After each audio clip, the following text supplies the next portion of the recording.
Paano nga ba nagiging milyonaryo ang mga OFW sa South Korea pagkatapos pa lang ng isang kontrata? Anyong mga kachamba, Nielski nga pala. Mag-aanim na taon ng factory worker dito sa South Korea. Nagbabahagi ako ng mga bagay-bagay tungkol sa South Korea, kaya i-follow mo na ako.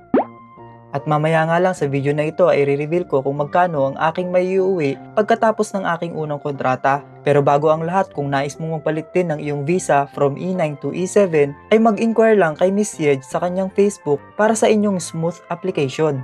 At bukod dyan ay pwede rin kayong mag-inquire sa kanya about sa mga bagay na ito.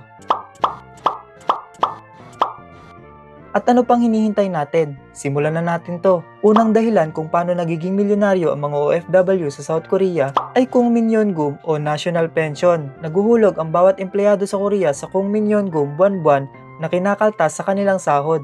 Pero ang kagandahan nito, hindi lang kami ang nagbabayad nito. Kahati namin sa pagbabayad ang aming employer o amo. Ang galing no? 4.5% ng aming sahod at 4.5% din naman sa aming amo. Naguhulog kami dito buwan-buwan sa ayaw namin o sa gusto. But the good thing is, as a foreigner, kapag kami ay aalis na sa bansang South Korea sa pagtapos ng aming kontrata, ay may ibibigay rin naman sa amin ito ulit. Para siyang sapilitang pag-iipon. Ang naipon ko nga sa aking pagtatrabaho dito sa South Korea sa loob ng 5 years and 8 months ay nagkakahalaga ng 15,050,241 o humigit kumulang 611,512 pesos sa kasalukuyang palitan. Ang laki na, di ba? Hindi mo talaga mamamalayan na may ganito ka na palang ipon dahil nga sa maliit na porsyento lang naman ang nababawas sa iyong sahod. Take note na mas posible pa itong lumaki kung malaki din ang iyong buwan ng sahod. Pangalawang dahilan kung paano kami nagiging milyonaryo ay ang Tejicum o severance pay. Sa madaling explanation kung paano ito tinutuos ay kada isang taon na nagtrabaho ka sa iyong kumpanya ay may makukuha kang isang buwang halaga ng iyong sahod. Kaya kung nagtrabaho ang isang empleyado sa kanyang kumpanya ng 5 taon, meron siyang matatanggap na 5 buwang halaga ng kanyang sahod kapag siya ay nag-resign na o lalabas na ng bansang South Korea. Sa akin ngang 5 years and 8 months sa trabaho,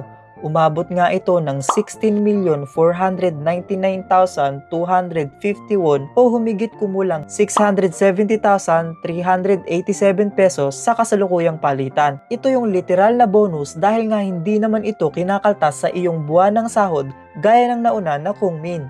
Ang galing no? Katulad ng nauna, nakadepende pa rin ito sa kung gaano kalaki ang iyong buwan ng sahod. Kapag pinagsama nga ito ay ganito ang magiging halaga. Take note na wala pa dito ang naging ipon mo mula nang ikay magtrabaho dito sa South Korea.